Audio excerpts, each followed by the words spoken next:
Chapter 37. A Visit to England. In the spring, sad news came to me. Mrs. Bruce was dead. Never again in this world should I see her gentle face, or hear her sympathizing voice. I had lost an excellent friend, and little Mary had lost a tender mother. Mr. Bruce wished the child to visit some of her mother's relatives in England, and he was desirous that I should take charge of her. The little motherless one was accustomed to me, and attached to me, and I thought she would be happier in my care than in that of a stranger. I could also earn more in this way than I could by my needle. So I put Benny to a trade, and left Ellen to remain in the house with my friend and go to school. We sailed from New York, and arrived in Liverpool after a pleasant voyage of 12 days. We proceeded directly to London, and took lodgings at the Adelaide Hotel. The supper seemed to me less luxurious than those I had seen in American hotels, but my situation was indescribably more pleasant. For the first time in my life I was in a place where I was treated according to my deportment, without reference to my complexion. I felt as if a great millstone had been lifted from my breast. Ensconced in a pleasant room, with my dear little charge, I laid my head on my pillow for the first time with the delightful consciousness of pure, unadulterated freedom. As I had constant care of the child, I had little opportunity to see the wonders of that great city, but I watched the tide of life that flowed through the streets, and found it a strange contrast to the stagnation in our southern towns. Mr. Bruce took his little daughter to spend some days with friends in Oxford Crescent, and of course it was necessary for me to accompany her. I had heard much of the systematic method of English education, and I was very desirous that my dear Mary should steer straight in the midst of so much propriety.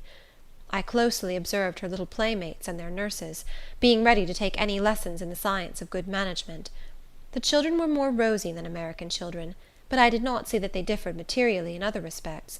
They were like all children, sometimes docile, and sometimes wayward. We next went to Steventon, in Berkshire. It was a small town, said to be the poorest in the county. I saw men working in the fields for 6 shillings and 7 shillings a week, and women for 6 pence and 7 pence a day, out of which they boarded themselves. Of course they lived in the most primitive manner. It could not be otherwise, where a woman's wages for an entire day were not sufficient to buy a pound of meat. They paid very low rents, and their clothes were made of the cheapest fabrics, though much better than could have been procured in the United States for the same money. I had heard much about the oppression of the poor in Europe. The people I saw around me were, many of them, among the poorest poor. But when I visited them in their little thatched cottages, I felt that the condition of even the meanest and most ignorant among them was vastly superior to the condition of the most favored slaves in America. They labored hard, but they were not ordered out to toil while the stars were in the sky, and driven and slashed by an overseer, through heat and cold, till the stars shone out again. Their homes were very humble, but they were protected by law. No insolent patrols could come in the dead of night and flog them at their pleasure. The father, when he closed his cottage door, felt safe with his family around him. No master or overseer could come and take from him his wife or his daughter. They must separate to earn their living, but the parents knew where their children were going, and could communicate with them by letters. The relations of husband and wife, parent and child, were too sacred for the richest noble in the land to violate with impunity. Much was being done to enlighten these poor people. Schools were established among them, and benevolent societies were active in efforts to ameliorate their condition. There was no law forbidding them to learn to read and write, and if they helped each other in spelling out the Bible, they were in no danger of 39 lashes, as was the case with myself and poor, pious old Uncle Fred. I repeat that the most ignorant and the most destitute of these peasants was 1,000-fold better off than the most pampered American slave.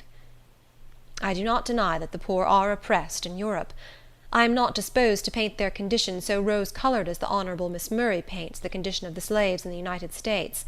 A small portion of my experience would enable her to read her own pages with anointed eyes. If she were to lay aside her title, and, instead of visiting among the fashionable, become domesticated, as a poor governess, on some plantation in Louisiana or Alabama, she would see and hear things that would make her tell quite a different story. My visit to England is a memorable event in my life, from the fact of my having there received strong religious impressions. The contemptuous manner in which the communion had been administered to colored people in my native place, the church membership of Dr. Flint and others like him, and the buying and selling of slaves by professed ministers of the gospel had given me a prejudice against the Episcopal Church. The whole service seemed to me a mockery and a sham.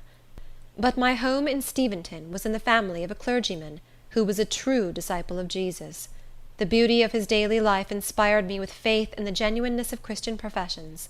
Grace entered my heart, and I knelt at the communion table, I trust, in true humility of soul. I remained abroad 10 months, which was much longer than I had anticipated.